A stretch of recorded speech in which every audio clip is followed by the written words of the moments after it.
প্রিয় উপস্থিতি, আল্লাহ সুবহানাহু ওয়া তাআলা আমাদেরকেও ডাকছেন, নবীজি তো ডাকছেন আল্লাহর কথা দিয়ে, এবার আল্লাহ কিভাবে ডাকছেন? ওয়াসারিউ ইলা মাগফিরাতিম মির রাব্বিকুম, আল্লাহ বলছেন তোমরা আল্লাহর ক্ষমার দিকে দৌড়াও। কোন দিকে? বলেন না যেদিকে টাকা পয়সা, যেদিকে ধন সম্পদ, যেদিকে অর্থ করি, যেদিকে কিছু একটা দেয়া হবে সেই দিকে না, বরং তোমরা দৌড়াও কোন দিকে? ওয়াসারিউ ইলা মাগফিরাতিন, যেই দিকে আল্লাহর ক্ষমা সেদিকে দৌড়াও। ওয়া জান্নাত, এবং যেখানে আছে জান্নাত, আরদুহাস সামাওয়াতু ওয়াল আরদ, যেখানে আসমান এবং জমিন পরিব্যাপ্তি জান্নাত তোমাদেরকে দেওয়া হবে, সেই জান্নাত, সেই ক্ষমার দিকে দৌড়ে আসো। সুবহানাল্লাহ। এই কথাটুকু কার? জোরে বলেন। আল্লাহর কথা। আল্লাহ বলছেন দৌড়াও জান্নাতের দিকে, দৌড়াও যেখানে ক্ষমা আছে। আপনাকে যখন বলা হয়েছে, জানানো হয়েছে আজকে রাত আল্লাহ ক্ষমা করে দেন, তাহলে সেই দিকেই দৌড়ানো উচিত ছিল, সেই দিকে আপনাকে অগ্রসর হওয়া দরকার ছিল, যে এই কাজটা করলে আপনাকে বেনিফিট হতে পারে, আপনি জান্নাতের মালিক হয়ে যাবেন, সেই দিকেই আমার দৌড়ানো উচিত ছিল। কিন্তু আমরা যেখানে টাকা, যেখানে পয়সা, যেখানে ধন দৌলত, যেখানে সম্পত্তি, আমরা সেই দিকেই দৌড়াই। ঠিক কিনা বলেন?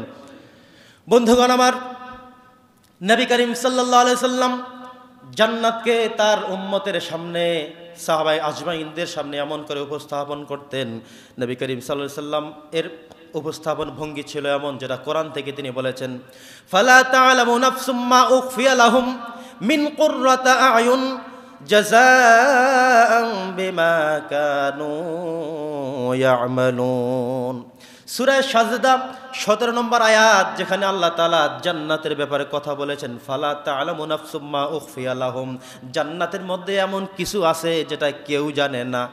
কথা কি বোঝেন নাই? জান্নাতে এমন কিছু আছে আমরা কেউ কিন্তু জানি না। অর্থাৎ আল্লাহর নিজের ভাষ্য হলো জান্নাতে এমন কিছু রাখা আছে কেউ জানে না। আমরা জানি সেখানে আছে ফল ফলাদি, সেখানে আছে হুর গেলমান, সেখানে নাজ নেয়ামতে ভরপুর, কিন্তু কি আছে কেউ জানি না, কেউ জানি না।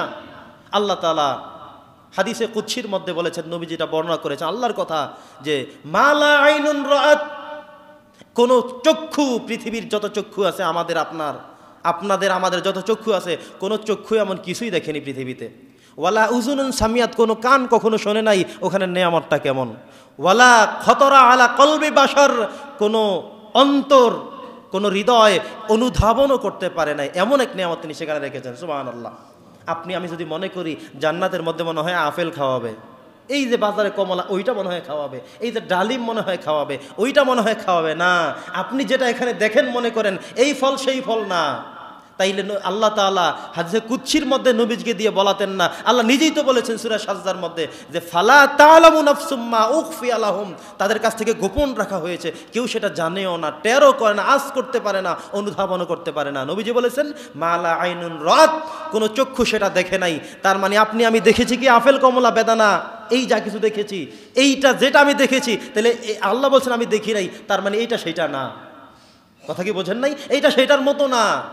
মালা আইনুন রাত, তাহলে এই কথা বলা হতো না। আপনি যদি মনে করেন কয়টা ডালিম আর আপেল দিবে, এইগুলো আমি খাই, এটা বলার সুযোগ আছে? আপনার ফল কি এমন হবে? না। জান্নাতের যে নেয়ামত, জান্নাতের যে ফল, এমনকি জাহান্নামে যে আগুনে প্রজ্বলিত করা হবে যারা শাস্তিপ্রাপ্ত অপরাধী, আপনি যদি মনে করেন ওই যে আগুন আমাকে ওইগুলা, না, এই আগুন সেই আগুন না। আপনার চুলায় যে আগুন জ্বলে, ব্রিক ফিলে যে আগুন জ্বলে, এই আগুন সেই আগুন না। সেটা হলো নারুল্লাহিল মুকাদা, আল্লাহর আগুন, সেটা আল্লাহ প্রজ্বলিত করবেন, সেই আগুন। আপনার এই চিন্তার এই আগুন সেই আগুন না। ৭০,০০০ বার এটাকে প্রজ্বলিত করিয়ে নিভিয়ে তারপরে দেয়া হয়েছে এক অংশ, সেটা হলো আমাদের পৃথিবীর জমিনের আগুন। যে আগুন লেগে যাওয়ার পরে ফায়ার সার্ভিস ৮, ১০, ১৫, ২০ ইউনিট এসেও আগুন স্বাভাবিকভাবে নিয়ন্ত্রণ করতে পারে না, এই ফাঁকে সব পুরে সরকার হয়ে যায়। ঠিক না কথা? এই আগুন সেই আগুন, অথচ আল্লাহ বলছেন ৭০,০০০ গুণ বেশি ওইটা। জাহান্নামে যে আগুন জ্বালানো হবে, তাহলে সেটার পরিস্থিতি কি? আমরা কি কেউ এমন আছি যে জাহান্নামের আগুন হুজুর কোনো ব্যাপার না, আমি পারবো, তাইলে আপনি যা ইচ্ছা তা করেন। যদি মনে করেন জাহান্নামের আগুনে জ্বলার সক্ষমতা আপনার আছে, আপনি অনেক কিছু পারেন, তাহলে আপনি নামাজ কালাম দরকার নেই, আপনি আপনার মতো চলেন, আপনি তো অনেক শক্তিশালী মানুষ, করেন।